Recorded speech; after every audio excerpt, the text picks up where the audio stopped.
Here we are inside the greenhouse at Stan's Garden Center in Erie, Pennsylvania. I'm Josh Skarzinski, and thank you for joining us for another session of Rooted in Erie. I'm here in the tomato section, and I'm going to give you a little bit of information. I might actually give you a lot of information about tomatoes and how to make them thrive. I talk to a ton of customers that we sell 150,000 tomato pots, and a lot of times they have the same issue, and I'm actually going to give you the secret. If you're thinking about clicking off right now because you know everything about tomatoes, I got news for you, and I'm going to help you help your tomatoes do well this coming season. I'm here in the Heirloom Tomatoes. I'm going to give you a little bit of background and science to the Heirloom Tomato. This tomato here is more of the original. If you were to go out in the wild and you're out to find a tomato growing, this is an heirloom tomato. And it's what we call open air pollinated. Open air pollinated means it can cross with another tomato. So if you plant 3 of these side by side, the seed produced from that tomato actually will be something different. It may be a little bit of parentage of all 3.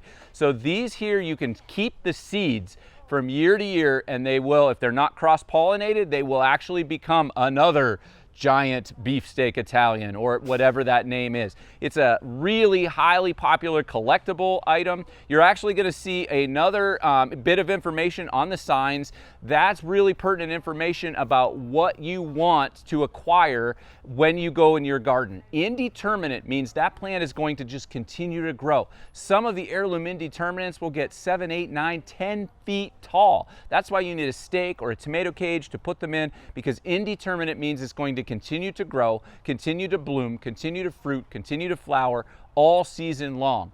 The other type will be determinate. Determinate is great if you want to grow it in a pot, whiskey barrel, something like that that's going to stay more compact. Generally speaking, you'll get a much more early season aggressive fruiting from a determinate, and although it'll continue to fruit, it'll always kind of taper just a little bit. They're always forward front with that heavy bloom set, but they're more compact. They're much more controlled in their pot size.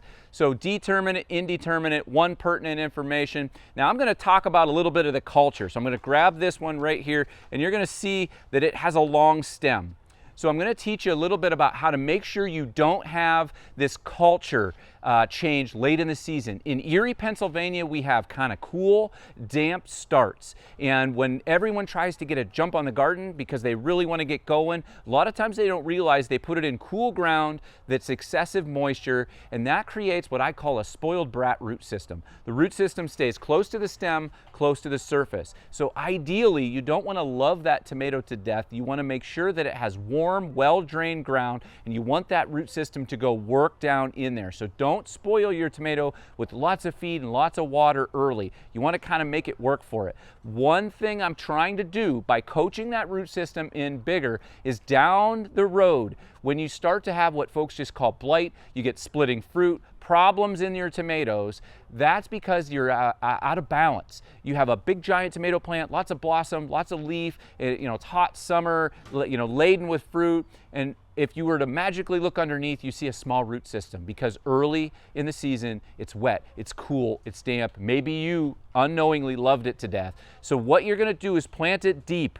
What's that do? It allows to be a small top, and a tomato is one of the few plants I'll tell you to do this to because it will instantly start growing and colonizing roots on the stem. That's going to make a short top with lots of root on the bottom. We're trying to get this plant out of balance in a good way. Lots and lots of roots and a small top so that it stays very vigorous on the root side, so that down the road, this is the key, that plant can soak up lots of calcium, lots of magnesium.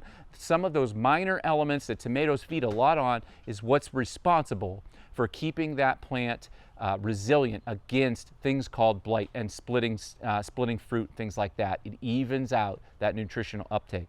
Stay tuned. This is not the only video we're going to do regarding tomatoes and vegetables.